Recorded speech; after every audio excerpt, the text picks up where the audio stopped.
Did you enjoy watching K-pop Demon Hunters? I also just watched it last night with my sons for the second time and really liked it. And I'm here today to give you a light Korean lesson. So if you're ready, I am Hyunwoo and you're watching Talk to Me in Korean, and this is K-pop Demon Hunters explained by a Korean teacher without spoilers.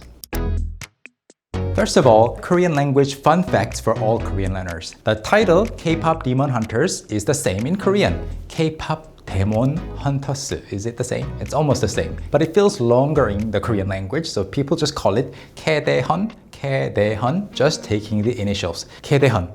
And the boy band that works with the demon boss Gwima is called Saja Boys, and it's a play on words. When you pronounce it like Saja, it means a lion. Saja, a lion. And the boy band uses lion logos everywhere. But when you pronounce it like Saja with a long vowel, it actually means an envoy or emissary. And it's also part of the word 저승사자, which means a messenger of the underworld or the death angel, like a Korean grim reaper. 저승 here originally means 저생, that life, which is not this life, right? Which means death. And the opposite is 이승, which originally was 이생, this life. So you are living in this life, 이승, and then you die and go to 저승 in old Korean shamanism, and 저승사자 take you to 저승. So the boy band members are not exactly grim reapers in the movie, but you see the connection and the wordplay being used. The demon boss is called Gwima, and I haven't found an official explanation, but my guess is that it's just probably Magui reversed, Magui, Gwima, because Magui means a demon or a devil or an evil spirit. Ma here itself already means a demon or a barrier to something that you're trying to do, and Gwi means a ghost. So Magi, Gwima. And on a lighter note, when the Huntrix girls go to a Korean herbal clinic and get the herbal tonics, the clinic is called 한의원.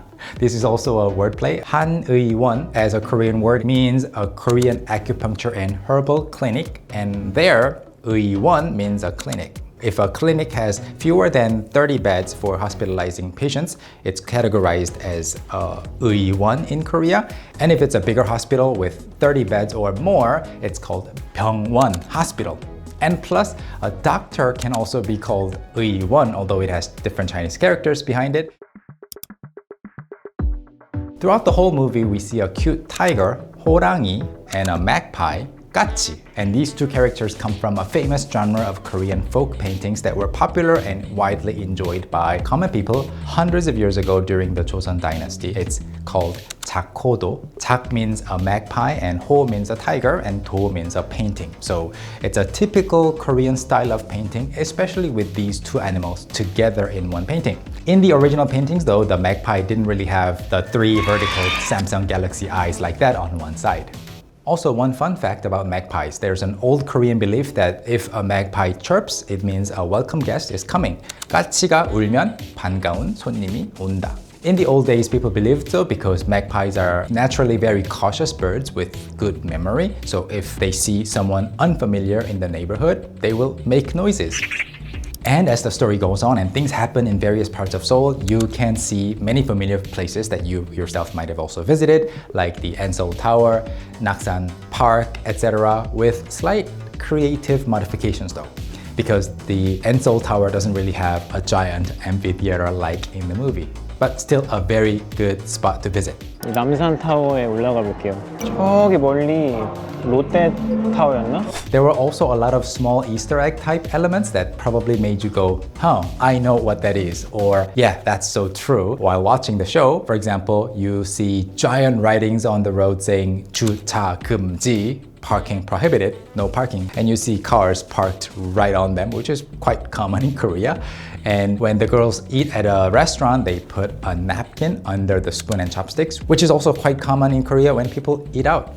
And during the scene where the Saja boys first perform in public, you see people wearing all sorts of different seasonal clothing, from short sleeve t-shirts to a down jumper. And this really depicts what it's like during spring and autumn, especially in Korea, very, very accurately in my opinion, because the weather changes quite often during seasonal transitions and people don't know what to wear and people choose different outfits. And lastly, you can also see a lot of really familiar snack designs, packages, and business signs that you will also recognize commonly while visiting Korea. So I think it might be a good idea to rewatch the show one more time before your next visit to Seoul. And now, since you're still watching, thank you very much, you're amazing. In the songs introduced in K-pop Demon Hunters, Kaedaehan, even while the songs are mostly in English, there are some parts that are just in Korean. And in order to fully enjoy the songs, you want to understand what those Korean parts mean. So, as a Korean teacher, let me break down those lines for you. In the song Your Idol by Saja Boys, you hear these expressions in Korean. Play me on repeat, 끝없이 in your head. First of all, 끝없이. 끝없이, endlessly. 끝 means end and 없다 means be not there or there's none, and 없이 is in its adverb form, so it means without an end as an adverb. 끝없이. And then this one is interesting. 내 황홀에 취해, 내 황홀에 취해, intoxicated by my bliss, entrancement. 내 means my, 황홀 means bliss or entrancement, and 취하다 means to get intoxicated or to get drunk.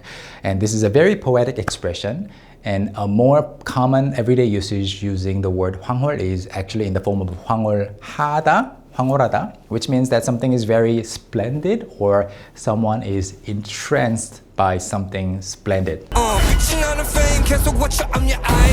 And next, 빛이 나는. 빛이 나는, it means shining or radiant. 빛 means light and 나다 means to come out. So 빛이 나는 means from which light comes out. Next we have 계속 외쳐. 계속 means continuously. 외치다 means to shout. So 계속 외쳐, keep shouting. And then we have 낫지 않는. We're talking about a fever that's 낫지 않는. So not healing. 낫다 means to heal or to feel better, and this is the negative form. So together it means which doesn't heal. Something which doesn't heal, okay? And then next we have 나를 위해 넌 존재하는 아이들. This sentence is a bit jumbled up in word order, but 나를 위해 is for me, 넌, you are, 존재하는, that exist or who exist, 아이들, children. Kind of like you exist for me. And in the song Golden by Huntrix, you hear these Korean expressions. 어두워진 앞길 속에. In the darkened path ahead. 어둡다 means to be dark. 어두워지다, to get dark. 어두워진, that has gotten dark. 앞길, 앞 is forward, front, 길 is path, road, route. 앞길, path forward, 속에, inside. So in the darkened path. And then we have 끝없이 once again appearing here. This was in Your Idol too, right? Endlessly. And then 영원히 깨질 수 없는, unbreakable forever. 영원히 is forever, eternally. 깨다 is to break. 깨지다 is the passive voice to get broken. And 깨질 수 없다 means to be impossible to get broken. And lastly, we have 밝게 빛나는 우리, we who shine brightly. 밝다, to be bright. 밝게, brightly. 빛나다, to shine. 우리, we. So that was my spoiler-free breakdown of K-pop Demon Hunters from a Korean language and culture perspective, from a Korean teacher's point of view. I hope this will help you enjoy the movie even more and make you rewatch it with new eyes and ears. If you like this kind of culture and language deep dive, please let me know in the comments, and I might do more like this for other Korean shows and movies. Thank you so much for watching and learning Korean with us. I will see you next time. 안녕히 계세요. 감사합니다.